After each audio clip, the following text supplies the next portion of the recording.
Hoje eu vou tentar tirar o verniz velho do teto de madeira e eu vou ver de que cor ela fica sem esse verniz e depois a gente vai clarear. É por isso que a gente tem que usar essa roupinha tão fofa. Então o primeiro passo é passar removedor aqui em cima. Vamos lá que tem muito trabalho. Tem que esfregar um pouco o removedor para ele funcionar. Para ele realmente penetrar na fibra da madeira.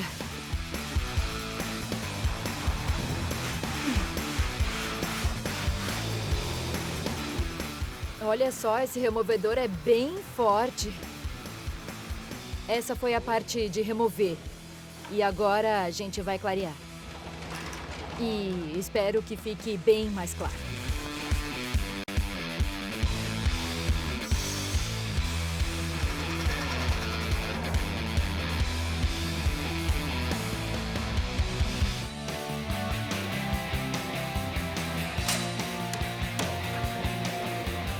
Desde que a gente derrubou a lareira antiga, eu tenho pensado em como substituí-la. Eu vou montar um boneco da lareira que eu quero. Ela parece um pouco com isso e foi eleita um dos objetos mais bonitos do mundo. Eu tô apaixonada por ela. Mas eu não tenho certeza se vai ficar bom nesse espaço.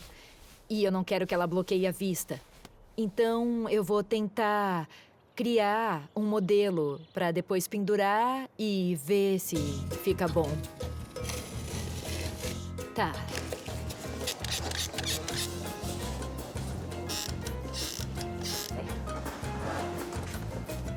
Tá.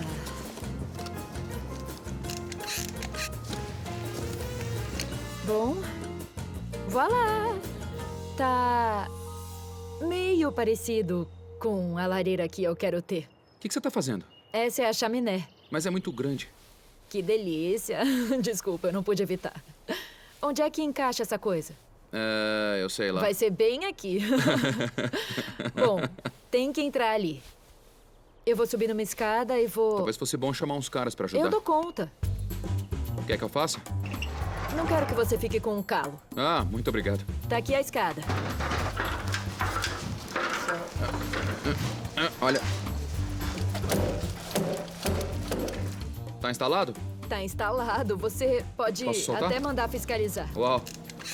Olha só isso. Nossa, olha só isso. Legal, é tipo... O que você achou? É tipo um aerobarco. Não vai dominar a sala, ela simplesmente existe na sala, sem muito alarde, é isso que eu quero. Eu curti. Deixa aí, não tira, tá? Vamos deixar. Vamos deixar aí. Tá bom. Tchau. Tchau.